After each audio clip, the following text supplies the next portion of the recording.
Welcome back. Imsakim Beach, next to the Jumeirah Beach Hotel, will host Heat 6 of the UAE Jet Ski Championships tomorrow as part of the Majid bin Mohammed Water Sports Championships. The competition will consist of 2 races. Each race will have 5 classes competing in different heats of between 8 and 15 laps.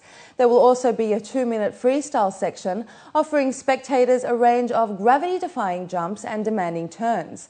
The final heat of the season's jet ski racing will be in Abu Dhabi on April 30th.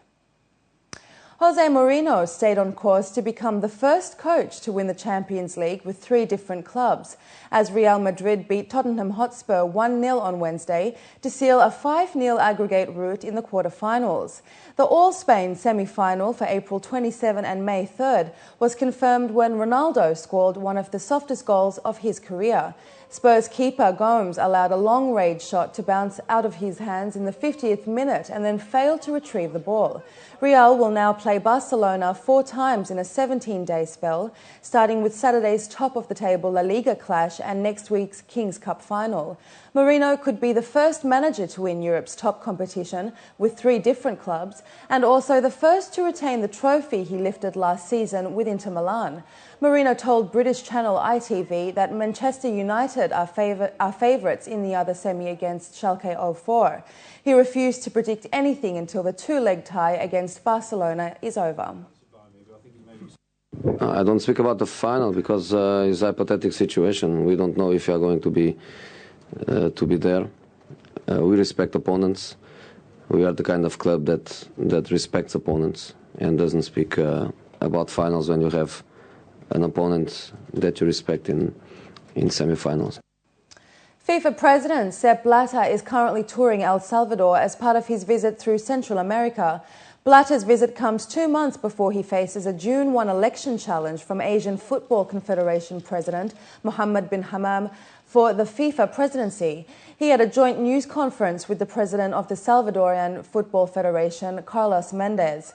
And when questioned about Brazil's preparation to host the 2014 World Cup, Blatter said he was happy with progress made. His comments come 2 weeks after he warned Brazil it needed to speed up preparations.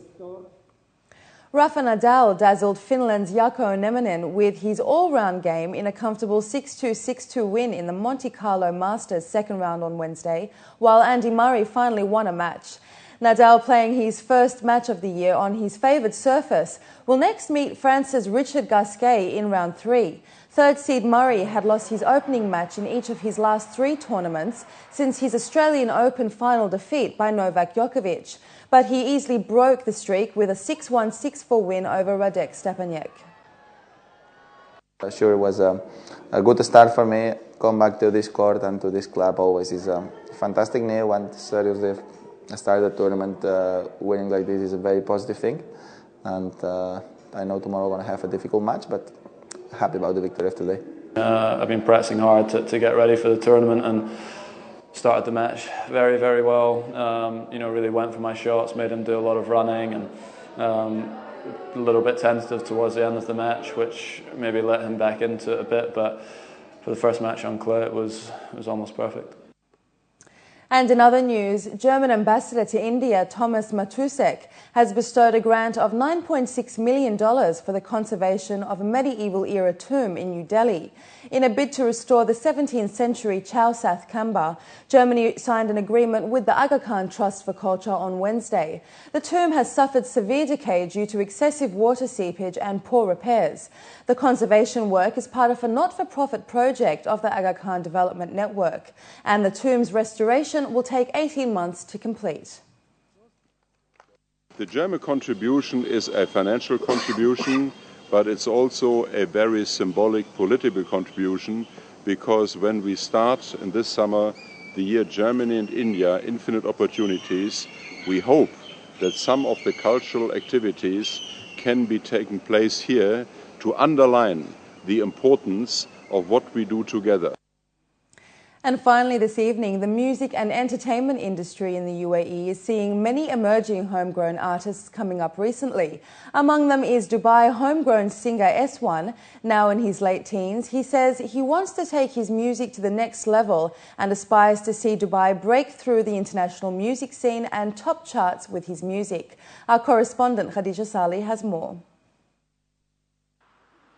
Dubai, for many who come here, is a place where dreams are built and realized. It is the same for up-and-coming singer S1, who now considers the Emirate his home. He and his family moved here a decade ago when he was just 8 years old.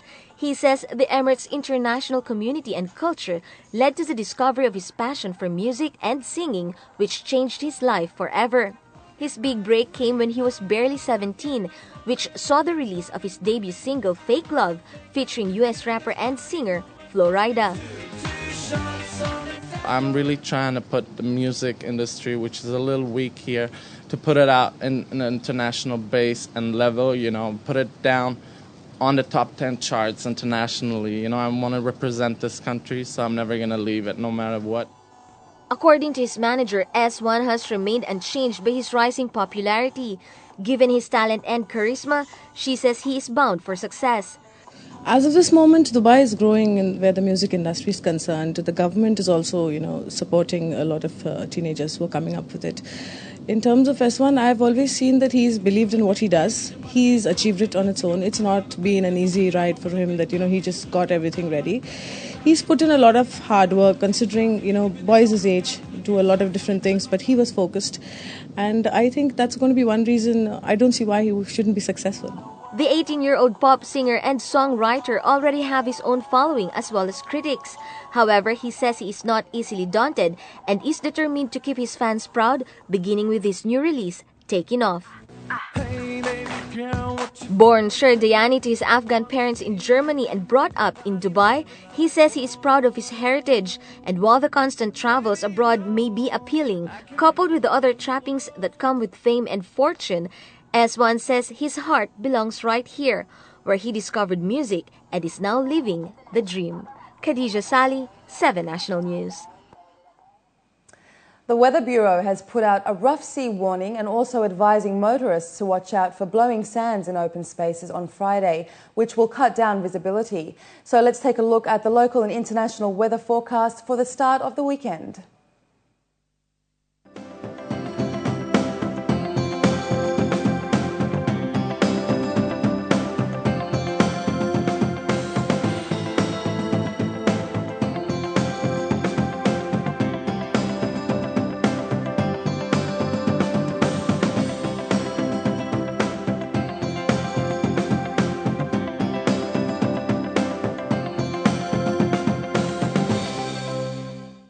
And before we head out, let's take a look at the top stories again. Deputy Ruler of Dubai attends the closing ceremony of UITP. UAE Minister of Higher Education and Scientific Research opens GTEx 2011. Japan braces for massive aftershock. And Abu Dhabi Tourism Development and Investment Co. looks to raise $1 billion of new debt.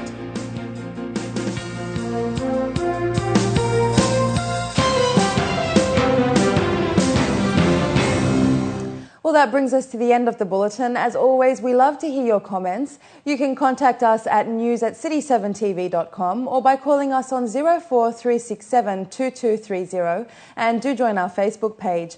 But from the entire news team, it's goodbye for now.